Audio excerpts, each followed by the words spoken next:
Students, सुप्रभात सभी को. As we have reached the fourth part of our revision of the first chapter, that is French Revolution, फ्रांसीसी क्रांति के चौथे भाग पर पहुंच गए हैं हम अपने रिवीजन में. तो इससे पहले हमने फ्रांस में कैसे लोगों का एक अपराइजिंग हुआ, उन्होंने मोनार्क के पावर्स को लिमिट किया, फ्रांस एक कॉन्स्टिट्यूशनल मोनार्की बना, उसका पूरा सिस्टम देखा हमने, जिसमें एक्टिव सिटीजन्स थे, पैसिव सिटीजन्स थे, फिर एसेट्रा, फिर इलेक्टर्स थे. तो अब जो पैसिव सिटीजन्स थे, यानी कि जिनके पास वोटिंग राइट नहीं था, उन लोगों में एक डिसकंटेंशन आ गया और वो अपनी डिमांड्स सामने रखना चाहते थे और कॉन्स्टिट्यूशनल मोनार्की उन्हें कुछ ज़्यादा पसंद नहीं आ रही थी.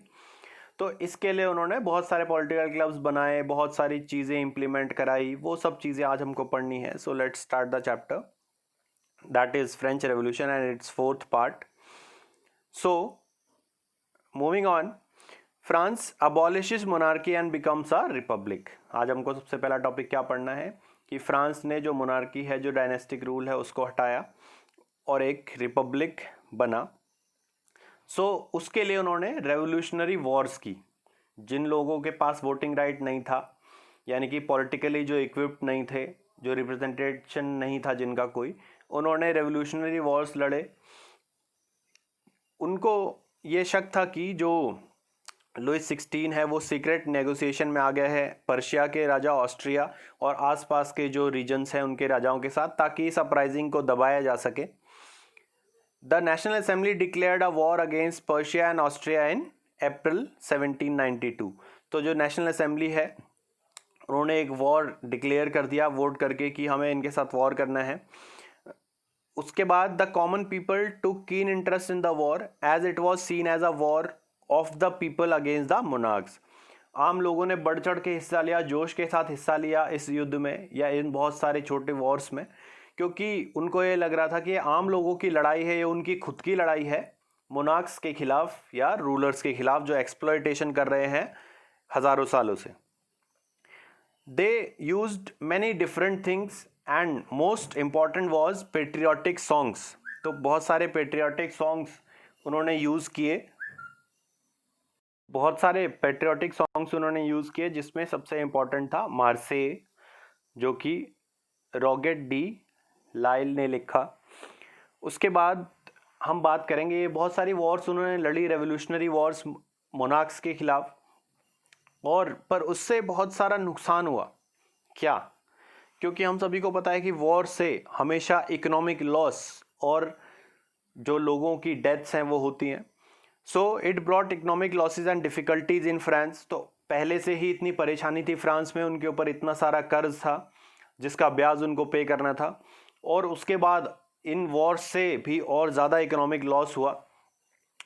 उसके बाद women took up the responsibility to earn a living. जो महिलाएं थी उनका रोल बढ़ गया देश में, क्योंकि जो पुरुष थे, जो मेल्स थे, they were fighting different types of wars, the revolutionary wars, and hence women's responsibility increased and women formed political clubs as well as men और women सभी political clubs बना रहे थे. Most of the people wanted voting rights which were not given in the 1791 constitution. हम पहले ही जान चुके हैं कि जो हमने टॉपिक पढ़ा, France becomes a constitutional monarchy, जिसमें 1791 का जो कॉन्स्टिट्यूशन था उसने कुछ ही लोगों को, सिर्फ मेन को जो 25 साल से ऊपर के थे और जिनमें से 3 डे के वेज के बराबर टैक्सेस पे कर पा रहे थे एक लेबरर के, उनको ही वोटिंग राइट्स दिए. तो महिलाएं भी डिसकंटेंट थी, उनको वोटिंग राइट्स नहीं थे. पुरुष भी जो टैक्सेस नहीं देते थे उनको भी वोटिंग राइट्स नहीं थे. तो ये सारा जो डिसकंटेंटेड ग्रुप है, डिससेटिस्फाइड ग्रुप है, इन्होंने पॉलिटिकल क्लब्स बनाए. तो इनमें many political clubs were form to discuss government policies and plan their action. ज़्यादातर जो पॉलिटिकल क्लब्स थे वो जो गवर्नमेंट के पॉलिसीज़ हैं, जो गवर्नमेंट की नीतियां हैं, जो एक्सप्लॉयटेटिव पॉलिसीज़ हैं, उसको हटाना चाहते थे और आगे की प्लानिंग करना चाहते थे कि देश में किस प्रकार के रूल्स एंड रेगुलेशंस होने चाहिए. So many political clubs were formed both by men and women. Most of them were secret clubs, जो कि अंडर कवरेज या ओपन में नहीं होती थी, उनकी मीटिंग सीक्रेटली होती थी. तो इसमें सबसे इंपॉर्टेंट जो मेन का क्लब था वो था जेकोबिन्स.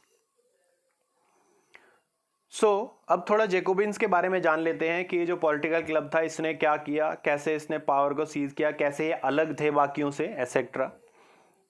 So let's understand more about Jacobins. Most of the members were from the poor sections of the society like shopkeepers, shoemakers, cooks, laborers, etc. तो जैकोबिन्स में सबसे ज़्यादा जो व्यक्ति मेंबर्स थे वो पुअरर सेक्शन, जो इकोनॉमिकली पुअरर सेक्शन है या गरीब लोग हैं, उस तबके से आते थे. Maximilien Robespierre was their leader. तो मैक्सिमिलियन रॉबिस्पेयर उनके लीडर थे. They wore long striped trousers without knee breeches similar to those worn by dock workers. जो डॉक वर्कर्स हैं यानी कि जो बंदरगाहों पर काम करते हैं लेबरर्स, वो उस समय स्ट्रिप्ड ट्राउजर्स पहनते थे. तो उनको रिजेंबल यानी कि गरीबी को रिजेंबल करने के लिए जैकोबिन्स के मेंबर्स ने भी स्ट्रिप्ड ट्राउजर्स पहनना पसंद किया, फॉलो किया, ताकि वो अलग दिख सकें जो रॉयल फैमिली या अपर क्लास के जो लोग हैं उनसे. Only men of the Jacobins wore the red cap which symbolize liberty. तो जैकोबिन्स क्लब में जो मैन थे वो रेड कैप भी पहनते थे. हमने पॉलिटिकल सिंबल्स में देखा कि जो फिजियन कैप है वो लिबर्टी को शो करती है, आज़ादी को. इसीलिए उसको सिंबलाइज करने के लिए जैकोबिन के मेंबर्स भी रेड कैप पहनते थे. तो दो डिस्टिंक्टिव आइडेंटिटीज हमने देख ली, एक स्ट्रिप ट्राउजर्स और दूसरा red cap for main. You can see in this picture also how they are wearing a striped trouser and red cap, though this picture is a black and white picture, but it will give you a view that how they were dressed, the Jacobins. अब Jacobins का हमने ये जान लिया कि किस प्रकार के लोग उसमें थे, किस प्रकार के कपड़े वो पहन रहे थे, उनका लीडर कौन था. अब हम ये जान लेते हैं कि उन्होंने पावर को कैसे सीज किया. In 1792 they attack the palace of Tuileries and imprison the royal family. उन्होंने पैलेस पे हमला किया और रॉयल फैमिली के जो मेंबर्स थे और किंग था उसको कैप्चर कर दिया. Elections were held in which all men above 21 years of age were given voting rights. तो उसके बाद उन्होंने वोटिंग राइट्स दिए सभी को, irrespective of if he paid taxes और नॉट. 25 साल से ऊपर के सभी पुरुषों को, अभी भी उन्होंने महिलाओं को वोटिंग राइट्स नहीं दिए थे, तो 25 साल से ऊपर के सभी पुरुषों को वोट करने का अधिकार मिल गया.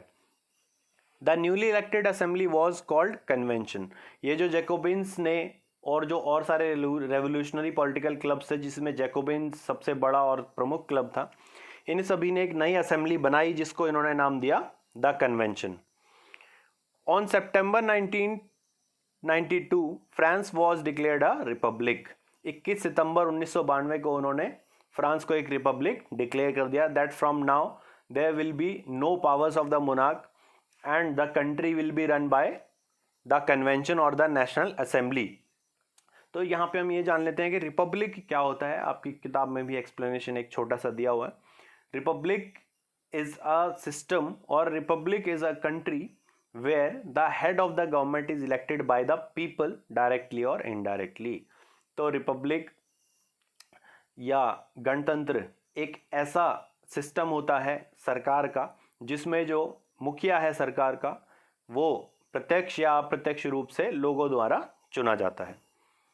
सो Louis 16 at the end what happened? Louis 16 was sentenced to death by a court in the charge of treason and was publicly executed on 21st January. तो लुइस 16 को उन्होंने उन पे केस चलाया और केस चलाने के बाद उनको देशद्रोह के आरोप उनके ऊपर सिद्ध हो गया और उनको एक गिलोटिन मशीन से 21 जनवरी को एग्जीक्यूट कर दिया. गिलोटिन मशीन एक ऐसी मशीन थी जिसमें एक शार्प ब्लेड लगा हुआ था और लोगों की गर्दन को वो एकदम से काट देती थी. और ऐसी सज़ा का प्रावधान मैक्सिमिलियन रॉबिस्पेयर ने किया हुआ था उन सभी लोगों के लिए जिनके ऊपर देशद्रोह का आरोप सिद्ध हो जाता था. उन सभी को गिलोटिन कर दिया जाता था या उस तरीके से पब्लिकली मारा जाता था, एग्जीक्यूट किया जाता था. Here you can see an execution of Louis 16. ये लुइस 16 की एग्जीक्यूशन की एक तस्वीर है जिसमें उन्हें पब्लिकली लोगों के बीच में एग्जीक्यूट किया गया और उसको सेलिब्रेट किया गया ताकि एंड ऑफ मोनार्की या मोनार्क की पावर को सिंबलाइज किया जा सके. उसके बाद हम बात करेंगे बहुत ही इंपॉर्टेंट टॉपिक की या टाइम पीरियड की जिसको बोला गया रीन ऑफ टेरर, भय का कार्यकाल या भय का समय. तो ये रीन ऑफ टेरर से हम बात करते हैं मैक्सिमिलियन रॉबेस्पियर के रूल की। ये जो मैक्सिमिलियन रॉबेस्पियर थे, जो जैकोबिन्स के लीडर थे, हेड थे जैकोबिन्स पॉलिटिकल क्लब के, उन्होंने पावर को सीज किया। उन्होंने जो वो है लुइस 16 है उसको एग्जीक्यूट किया। उसके बाद पावर को सीज करने के बाद उन्होंने बहुत सारे कदम लिए, बहुत सारे मेजर्स लिए। तो जानते हैं कि इन मेजर्स को रीन ऑफ टेरर क्यों बोला गया, यानी कि भय का कार्यकाल क्यों बोला गया। यानी कि उन्होंने कुछ ऐसे निर्णय लिए होंगे जो लोगों को, आम लोगों को पसंद नहीं आ रहे होंगे या जिनको फॉलो करने में बहुत ही मुश्किल हो रही होगी। तो देखते हैं पॉलिटिकली कैसे कंट्रोल करने की कोशिश की रीन ऑफ टेरर के दौरान। Robespierre followed a policy of severe control and punishment. उन्होंने एक पॉलिसी, नीति अपनाई जिसमें बहुत ज़्यादा स्ट्रिक्ट कंट्रोल, और जो उस बात को ना माने, जो उन स्ट्रिक्ट रूल्स को फॉलो ना करे, उसको पनिशमेंट मिलेगी। All those who didn't agree with his methods were arrested, imprisoned and tried by a revolutionary tribunal। तो वो सभी लोग जो उनकी बातें या उनके रूल्स को फॉलो नहीं कर रहे थे, उनको अरेस्ट किया जाता था, जेल में डाला जाता था, उनके ऊपर एक केस चलाया जाता था रेवोल्यूशनरी ट्रिब्यूनल के द्वारा। A tribunal is a court. If found guilty they were guillotine. अगर उनको दोषी पाया जाता था उस रेवोल्यूशनरी कोर्ट के द्वारा, तो उनको गिलोटीन कर दिया जाता था, यानी कि एक मशीन से उनका सिर की बॉडी से अलग कर दिया जाता था और इस तरीके से उनको एग्जीक्यूट किया जाता था। ये जो लोग जो एग्जीक्यूट हो रहे थे या जिनके ऊपर देशद्रोह के केस चल रहे थे और केस सिद्ध हो रहे थे, वो ज़्यादातर एक्स नोबल्स थे, एक्स क्लर्जी के मेंबर्स थे, और जो दूसरी पॉलिटिकल क्लब्स हैं, यानी कि जैकोबिन्स से अलग, जो जैकोबिन्स की बातें नहीं मानते हैं, उनके व्यूज से सहमत नहीं है, ऐसे लोगों के ऊपर केस चला जाता था और उनको एग्जीक्यूट किया जाता था। The traditional titles of monsieur, that is sir, and madam, that is madam, were abolished and all were refer to as citoyen और सिटोयन, जिसका कि मतलब होता है सिटीजन या नागरिक। तो मैडम और सर के टाइटल को हटा के अब सभी को नागरिक कहकर संबोधित किया जाता था। तो पॉलिटिकली उन्होंने क्या किया, जो उनकी बातों से सहमत नहीं थे उनके ऊपर केस चलाया, उनको इम्प्रिजन किया, और अगर वो गिल्टी मिले, दोषी मिले, तो उनको मार दिया गया। उसके बाद उन्होंने जो पहले के टाइटल्स थे उनको हटाया और सबको अब नागरिक यानी कि सिटीजन से संबोधित किया जाने लगा।